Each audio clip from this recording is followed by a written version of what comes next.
Psicoment, una nueva manera de ver la psicología, con Emanuel Ferreira. Por más información, @Psicoment en Instagram.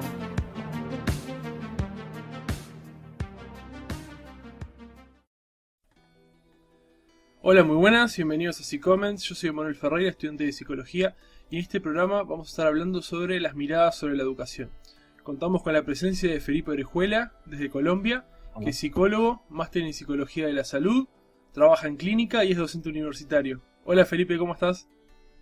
Hola Manuel, muy bien afortunadamente. ¿Cómo has estado? Muy bien, bueno, estuvimos hablando ayer y estos días, comunicándonos más o menos para ponernos en acuerdo. Y es un tema muy interesante, el tema de la educación, y vos que sos docente y que la ves desde adentro, me parece que puedes tener una mirada muy interesante como para aportar, ¿no? Pero de hecho, sí, cuando hablamos de educación, la educación es algo que hoy en día le echamos mucha cabeza. Y lo pensamos mucho. Y es que la educación es un movimiento revolucionario. El asunto de que nosotros no revolucionemos está a partir también de la forma como nosotros aprendemos y nos educamos. La educación es un espacio para uno poder reinventarse, poder reestructurar cosas, no solo a nivel personal, también a nivel del sistema en general, a nivel del sistema político, del sistema de salud, un sistema religioso. En la educación es ese espacio físico virtual donde nosotros adquirimos competencias que nos permiten desenvolvernos de diferentes maneras en un entorno. Y en esa medida, la educación, sin duda, es un movimiento que todos deberíamos tener derecho a acceder. Sí, hablando de todo esto, ¿no? ¿Cómo ves la educación en estos tiempos? Bueno, la educación hoy en día, sin lugar a dudas, se ha transformado, ha generado cambios significativos. Cuando hablamos de la educación, no solo nos referimos a un aula, a cuatro paredes ya, nos referimos a cualquier entorno de aprendizaje, que también puede ser virtual, puede ser espacios al aire libre. La evolución que ha presentado todo el proceso de la educación es muy marcado hoy en día. Por ejemplo, el asunto de las TICs, ¿sí? Todo lo que son las tecnologías informáticas y comunicativas. Esas técnicas, esos insumos nos facilitan a nosotros desde la educación empezar a adquirir nuevas herramientas desde el internet, videos, actividades interactivas, bueno, diferentes estrategias. La educación sin duda se ha transformado. Incluso hoy en día, puntualmente con todo este proceso que vivimos a nivel mundial, el asunto de la pandemia y la cuarentena, el virus, la educación no ha parado. Por lo menos acá en Colombia nosotros seguimos en pie porque la educación nada la detiene. Buscamos otras alternativas, en este caso la virtualidad como estrategias adicionales que nos permiten llevar a cabo un proceso de aprendizaje mucho más diferente, pero igual de efectivo. ¿Qué hace? Obviamente implica reinventarnos. La forma como damos una clase presencial no es la misma a como la damos en un canal virtual, pero tenemos la posibilidad de reinventarnos.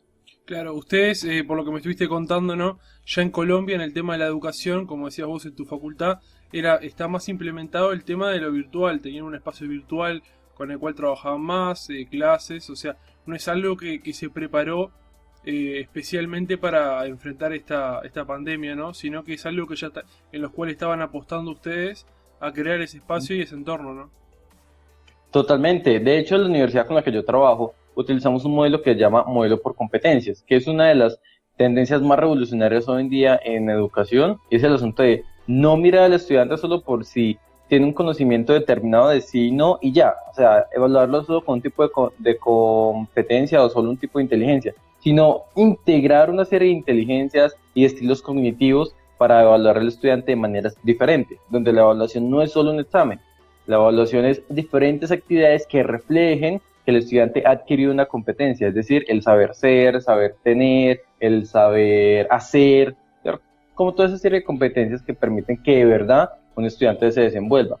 Porque hoy en día lo que buscamos no es solo que el estudiante memorice ya, de nada sirve memorizar las cosas. Lo que buscamos es que el estudiante en realidad aprenda, es decir, interiorice todos esos conocimientos, sepa desenvolverse en un entorno con ellos. Y precisamente las aulas virtuales, que no solo en mi universidad, sino que muchas universidades a nivel nacional acá en mi país, esas plataformas lo que buscan es tener entornos adicionales. Anteriormente los utilizábamos como entornos complementarios, donde hacíamos actividades interactivas, videos, foros, pero ahora con todo este proceso cambiamos el foco y estamos utilizando esa plataforma como un mecanismo principal. No obstante, utilizamos igualmente otras plataformas gratuitas y pagas que hay en Internet que son muy útiles. Y claro, eso es un movimiento que marca la diferencia. Claro. ¿Cuáles son los principales problemas que crees que enfrenta la educación? Precisamente uno de los problemas es ese crecimiento tecnológico. ¿En qué sentido? No porque el crecimiento sea malo, no, sino por las personas que establecen una barrera frente a él. ¿Qué es lo que pasa? Muchas personas aún tienen como esa creencia de que la educación debe y tiene que ser en un aula, el profesor dando clase y los estudiantes simplemente prestando atención y ya. Hay muchos docentes que todavía tienen como ese modelo educativo que es un poco obsoleto Sí. y que creyendo de esa manera creen que van a generar un buen aprendizaje, cuando en realidad no es así. Lo único que genera es un proceso de memoria y ya. Eso es una de las principales barreras en la educación, cuando las personas no hacen parte del cambio que se ha generado. Por otra parte, otro de los problemas que yo he identificado en el campo de la educación, que es muy evidente a nivel de Latinoamérica, es el asunto de no integrar la educación con otras áreas. Me explico. Hay diferentes sectores. Está la educación, la política, la salud, el sistema económico, el sistema religioso, bueno, diferentes sistemas. Para que un sistema educativo funcione adecuadamente debe integrarse y trabajar intersectorialmente con todos esos otros sistemas. De lo contrario, la educación, si la vemos como un eje solo e independiente, no va a funcionar. Con un ejemplo, yo no voy a ser capaz de aprender si no tengo comida. Si no tengo comida, no satisfago una necesidad básica, no puedo. O no puedo estudiar si yo vivo en una zona rural y mi escuela está 4 horas caminando y no hay vías de acceso. No puedo ir a estudiar pues porque no tengo acceso. Sí, una cosa, bueno, O sea, voy a contar una cosa que me pasó en los grupos míos de WhatsApp de mi facultad, ¿no? Que ahora me estaba acordando. Unas personas que eran justamente de Colombia, luego me enteré de que entraban como quien dice a molestar y como quien dice a hacer chistes a los grupos. Y te los iban echando de un grupo en otro, de un grupo en otro. Y yo me puse a hablar con ellos porque dije, o sea, las personas en realidad hacen algo, si hacen algo es porque en realidad en el fondo tienen un motivo. El motivo puede ser que tenga algo bueno o puede ser sinceramente que no tenga nada bueno. Pero bueno, les pregunté cuál era la razón. Ellos eran de Colombia y una de las razones me dicen que, por ejemplo, en Colombia, de la universidad, avanzaban los que eran de la ciudad y, por ejemplo, los compañeros que eran del campo, que no tenían acceso a internet, por ejemplo, se estaban atrasando. Entonces ellos lo que hacían era entrar a las clases y hacer como que las cancelaran para que no adelantaran los otros y que estuvieran todos al mismo nivel. La verdad, a veces capaz que vos no decís, capaz que no es la mejor manera, ¿no? Pero vos te pones a ver detrás de eso y en realidad ves una carencia y vos ves un grupo de personas que a pesar de todo están haciendo algo para que todos estén al mismo paso, ¿no? totalmente. Y es que precisamente con el asunto del acceso al el internet no es gratis y no está al acceso de todo mundo. No. Hay personas que están en contextos universitarios y no tienen acceso a internet. Entonces, se quedan parados. Obviamente, uno sabe y uno llega a acuerdos con los estudiantes para facilitarles de muchas formas. Pero el internet es clave. Y si el estudiante de verdad no tiene ninguna forma de acceder de ninguna manera, va a generar una dificultad. Y eso es una dificultad frente a lo que vemos hoy en día. Pero no es un problema de educación, el asunto de que las personas no tengan acceso a internet, es un problema político, un problema gubernamental, porque el internet debería en estas fechas establecerse como algo gratuito para las personas. Claro, obviamente, ya mismo internet tendría que pagarse mismo con la publicidad que tiene internet mismo.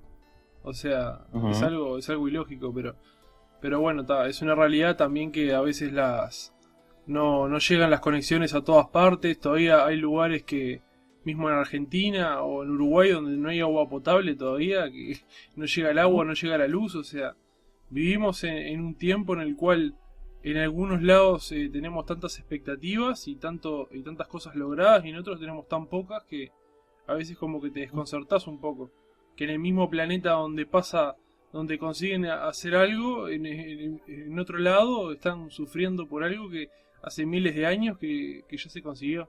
Y todavía aún ahí no. Sí, hay muchos sectores que todavía son carentes, pero es un juego de poder también. Eso hay que trabajar de manera intersectorial. Sí. Por ejemplo, ya dijimos las cosas negativas, ¿no? que vemos en la educación. Ahora, ¿qué cosas positivas ves que se han implementado en la educación? Bueno, frente a las cosas positivas, de verdad sí tengo que resaltar precisamente el asunto de las información, de la comunicación, la tecnología. Ha sido uno de los principales booms que ha tenido la educación Sí, y el eso estar abierto e abrió integrarse a eso. completamente todo, la Totalmente, tecnología. o sea, ese movimiento, todo ese contenido informático le ha permitido a la educación expandirse de sobremanera. Y en ese sentido, entender la educación no solo como presencial, sino que también existe la educación virtual, da lugar a entender todo ese tipo de procesos que llega a romper fronteras, a llevar a que las personas, independientemente de donde estén, puedan acceder a un proceso educativo. Yo diría que esa es una de las mejores cosas positivas, por una parte. Por la otra, la implementación de estrategias didácticas, que el estudiante no es una máquina que simplemente recibe información y ya, sino que hacer actividades, más desde lo pedagógico, ayuda a que el estudiante aprenda a manejar mucho mejor un concepto, una información y en esa medida ser mucho más competente para realizar alguna actividad. Esos son algunos de los elementos que son súper positivos de la educación en la medida en que ha evolucionado significativamente. Sí, ¿no? Me habías contado vos el tema del dibujo, ¿no? Del examen y de los animales, que el examen era Ujú. trepar un árbol y estaba un pez, un mono, un elefante, una Ujú. jirafa. Y o sea, y si le ponen la misma prueba a todos, o sea, no todos tienen el mismo tipo de inteligencia, como me habías dicho vos. Y que ahora, como quien dice, la educación se está tratando de aceptar las diferentes inteligencias o tomarlas en cuenta y no evaluar a todos con la misma vara en lo posible, ¿no? Y tratar de... Totalmente, es que Sí, sí, decime. yo no puedo evaluar a todas las personas de la misma manera. Y como vos dices el ejemplo de que evalúan a diferentes animales con la misma prueba, eso en realidad no refleja nada. Obviamente que ganaría esa prueba sería el mono, ya, el pez, pobre pez, se queda abajo. Sí, sí. Es precisamente el asunto de entender las inteligencias múltiples y los diferentes estilos cognitivos. Y eso hace parte de la educación moderna, entender que cada quien aprende de forma diferente, cada uno de nosotros tiene un cerebro que si bien estructuralmente es diferente, sus funciones y su forma de interpretar la realidad puede variar de persona a persona. Y eso es un elemento muy importante porque hace que nosotros en el aula ingeniemos actividades que sean como diversas, que puedan ajustarse a las diferentes formas de aprender de cada uno de los participantes. Sí, ¿no? Hablando, por ejemplo, esto de las diferentes formas de aprender y de adaptarse, ¿no? Por ejemplo, una pregunta. ¿Hay violencia y discriminación en la educación y de qué maneras aparecen? Claro que sí, y lo voy a separar en dos partes, la educación escolar, que es primaria y bachillerato, y la educación universitaria. En la educación escolar es muy evidente lo que es el bullying a nivel físico y verbal. Me refiero, grupos de personas que empiezan a atacar una minoría, siempre, siempre, siempre están dirigidos a una minoría, sea por su etnia, sea por su orientación sexual o por su identidad de género, o porque no tiene redes de apoyo. Bueno, hay un grupo donde hay una figura de poder, la persona que hace bullying, que es el principal, el bullier, que le llaman en algunos contextos, que quiere como reforzar esa figura de poder haciéndole, dando malestar a otra persona, con golpes o con palabras que son agresivas. Y hay un sistema que apoya a ese bullier y hace que él siga haciendo lo que hace. Y normalmente atacan personas de minorías, ¿por qué? Porque son personas que no se van a defender, o personas que no tienen una red de apoyo que los defienda, no tienen personas que los estén apoyando para manejar esa situación. Es una situación muy evidente en el contexto escolar. Y obviamente eso tiene implicaciones psicológicas a posterior. ¿Qué pasa en el contexto universitario? De hecho, las agresiones o la violencia a nivel universitaria, a nivel física, es muy rara, casi no se ve, pero es mucho más marcada la psicológica. La psicológica es muy evidente desde el asunto de los estatus, ya sea de estatus académico o estatus socioeconómico. Me explico. Digamos en el primer semestre universitario, todo el mundo viene en blanco, o sea, no sabe quién es quién y empieza a interactuar. Los que son muy dedicados académicamente, que digamos tienen un excelente rendimiento académico, se empiezan a juntar con los que tienen el mismo rendimiento académico. Y muchas veces llega un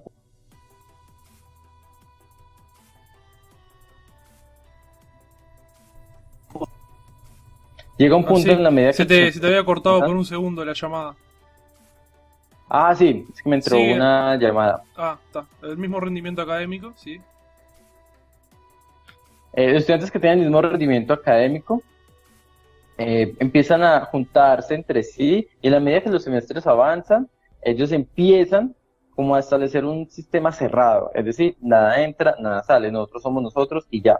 Y empiezan a rechazar personas que tienen, digamos, otras características académicas, otro tipo de formas de aprender o que pronto su rendimiento académico no es tan bueno. Bajo las creencias de tipo, es que usted nos va a dañar el promedio o es que nosotros no lo vamos a cargar. Que si bien el asunto de que uno no puede cargar a un estudiante es válido, ¿sí? Uno no tiene por qué pasarle una nota a alguien, uno sí como estudiante puede colaborar a que la otra persona aprenda, que es diferente. Pero muchas veces estos sistemas se establecen tan cerrados que empiezan a generar una violencia psicológica en el sentido de que usted es malo, nosotros somos buenos.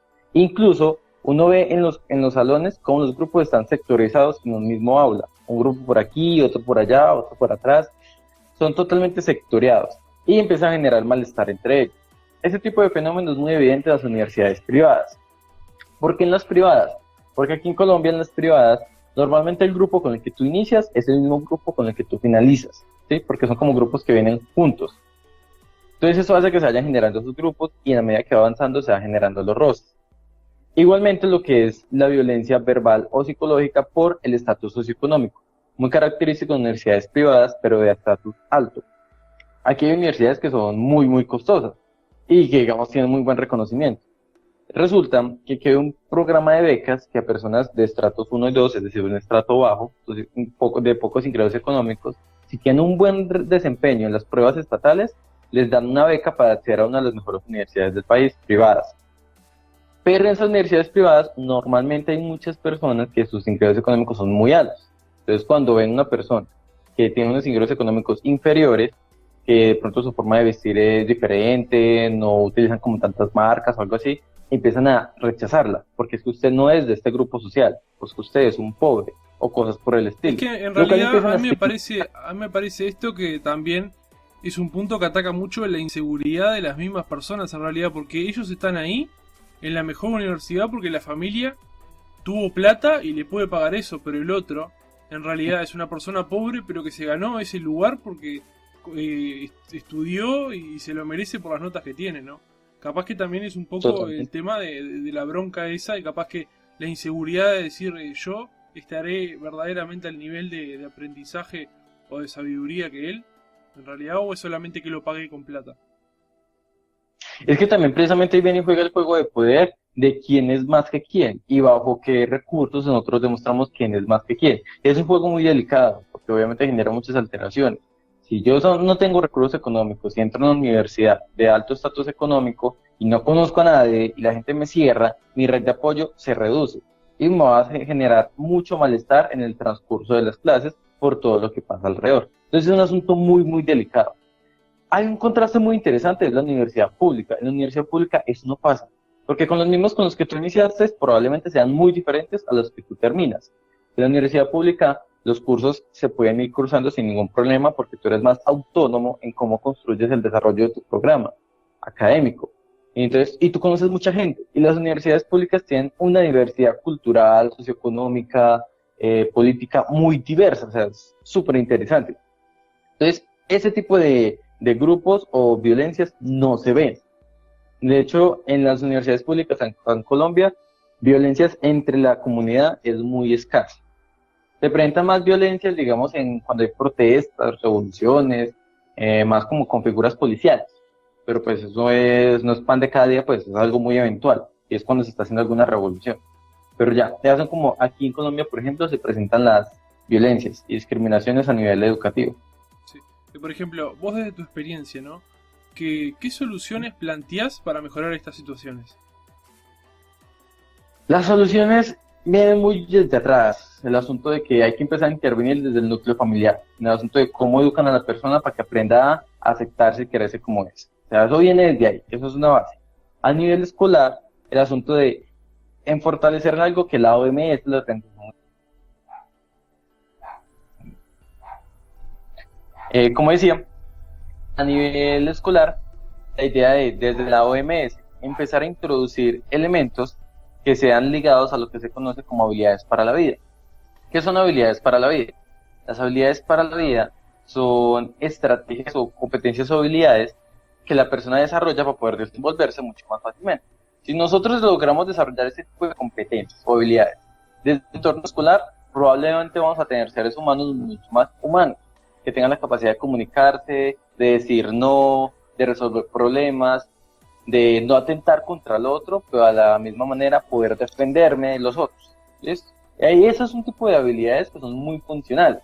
Y obviamente todo el proceso de sensibilización, de lograr incluso que las personas no ataquen las minorías y no empezar a entenderlas como minorías, sino como otras personas, X, sino que todos somos diferentes y que en esa diferencia nos podemos aceptar. Es el tipo de mensaje que es importante empezar a inculcar desde los entornos escolares. Y ya a nivel universitario, el asunto de empezar a generar actividades que impliquen que los estudiantes se integren entre sí, donde no solo reconozcan al otro por su estatus económico o por su rendimiento académico, sino como personas. Actividades donde se permitan reconocer a sí mismos desde el lado emocional, social, personal, para que puedan ver, identificar otras características del otro. Claro, es la idea como que para relacionarnos, sino no solamente que vean lo que es normal, o sea, la diferencia esa en cómo viste, cómo habla o cómo reacciona, sino en los ser más humanos y en el relacionamiento, ¿no? La verdad que la educación es un tema muy amplio, tratamos de más o menos reducirlo en el tiempo que que tuvimos para hablarlo, y la verdad que una mirada buena, y además una mirada me parece interesante, dentro de mismo Latinoamérica, las diferencias que hay entre los países y en las maneras de ver, y en algunos cómo apuestan más a la educación, otros un poco menos, otros apuestan en ciertas cosas, y la verdad me parece muy interesante haber podido hablarlo contigo. Y la verdad que no me queda más que decirte que un placer y muchas gracias por haber estado en este programa. Emanuel, muchas gracias por la invitación, me encantan estos espacios y la idea es seguir rompiendo fronteras y seguir rompiendo creencias para Sí, tener una mirada mucho más amplia. claro, obvio, eso es lo que nos da la oportunidad de crecer también. Bueno, quería decirte que si querés pasar tu Instagram, por si las personas tienen algo para decirte, preguntarte o lo que sea. Esta es psicosalud.felipe. Ahí pueden encontrar todo tipo de información, desde el área de la salud, bienestar emocional, y si necesitan cualquier cosa, adelante, me pueden escribir, mandar un mensaje que estoy disponible para todos ustedes. Bueno, así que bueno, no me queda más que decir que muchas gracias y nos estamos viendo. Dale, nos veremos, Emanuel. Bueno, Muchas un gracias. Chao, saludo, que chao. pase bien, nos vemos. Hasta luego.